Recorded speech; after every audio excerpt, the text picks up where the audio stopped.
We got a desire to do right, but for some reason, something on the inside of us won't let us. Maybe when I think about some of the old philosophers, they would say we are what we repeatedly do. If we want to understand why we do what we do, we must stop thinking negatively and start thinking as a way or a solution to figuring out why I keep getting in this place. You will begin to think to yourself, why in the world do I act like that? It's your mind that's telling you that it's all right to be the way that you are, when in essence it's not. If we want to understand why we do what we do and why we do what we don't want to do, then we must come to the realization that there's some things in us that's just toxic. Even as Christians, many of us think that because we're Christians, we are always so positive, walking around with a halo, acting like everything is great and wonderful. But the truth of the matter is, most of our environment has been created by negativity. Right. And therefore, when we come around people of positivity, we are such an elephant in a room that everybody begins to look at us and try to figure out how come we're so hard and why we act the way we act. Yes.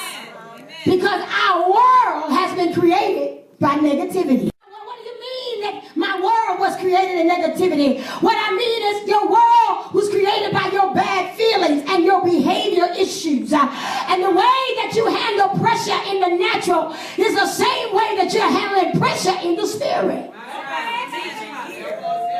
That's why you do what you do.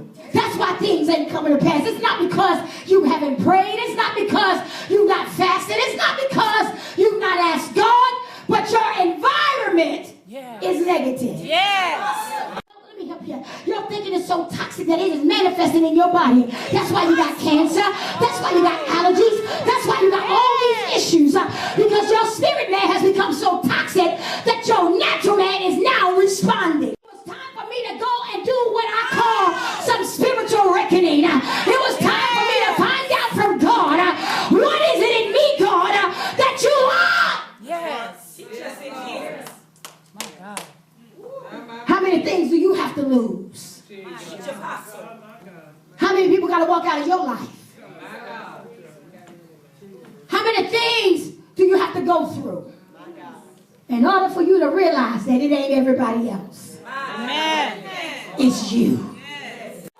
Amen. After we look at the different personality roles, we begin to create what we call an alternate personality. That's right. So because I've been through so much, Bishop, because I've been through so much, Apostle, because I've been through so much, Prophet, I've now become somebody that I don't even know who I am.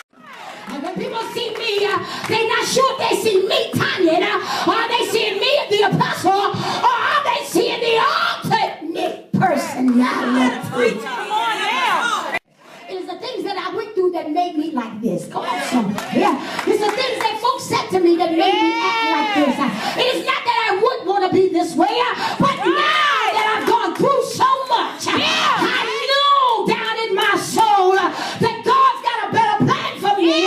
But why do I do what I do?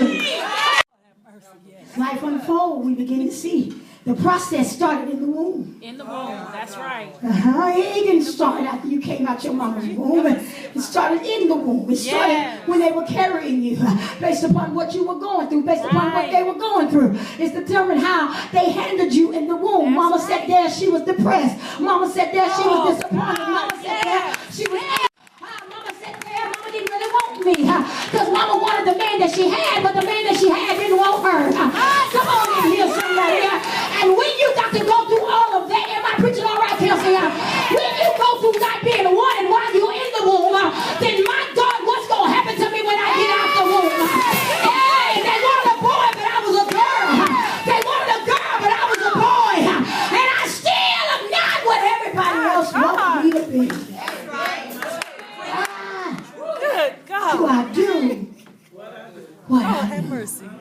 As we grow up, our personalities start to take a form, and we start developing multiple roles over time. Yes. Oh, yeah. Yeah, as we grow up, our personalities take a form. And then we start developing multiple roles over time. Somebody say over time. Over time. In response to the relationships that we have. Yeah. Oh, God, yes.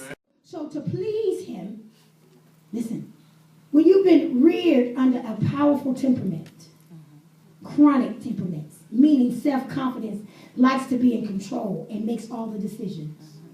When you're around people that are always in control and always want to make all the decisions for your life, y'all gonna catch this in a second. Lord, talk about it. If you're not careful, certain personalities will emerge. Amen. So that you can please that person. Amen. That's me as a leader.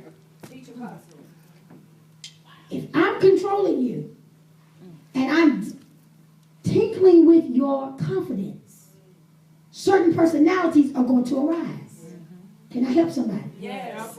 So the leading role emerges and it becomes role number one, people pleaser. Role A is people pleaser. My God, Apostle, help us. Most of you in here are role A's. Amen. Trying to please your wife, trying to please your children, trying to please your pastor, trying to please everybody. Amen. Because if I don't do it their way, then that must mean I'm not going to have nothing. So then my role B, I had to become a color girl, a cover girl. Cover girl. In other words, I had to mask everything I felt. Yes. So we go from role A, being a people pleaser, to role B, being a cover girl. Yeah. So I got to mask how I really feel about life in order to keep you in my life. Oh, God. But because I was a cover girl, Oh, God. I had to be perfect. Wow. In order to be accepted, Wow. I had to be perfect. So I couldn't let you understand. You couldn't see that I had flaws. I couldn't let you see the real me, because if I let you see the real me, then the real me never pleased you. So because now the real me don't ever please you, now I'm stuck. Yes. And when role C came, it showed me that I am a bitter, rebellious, disrespectful person. Teach Apostle. Oh, Lord. Bitter, rebellious, disrespected person. Because I was a people pleaser, I covered it up. And now, because you didn't acknowledge me in A or B, now C done showed up. Yes. And this is where the sermon begins. Why do I do what I do? Yes. I had to help her. Yes. Because of my pain. So,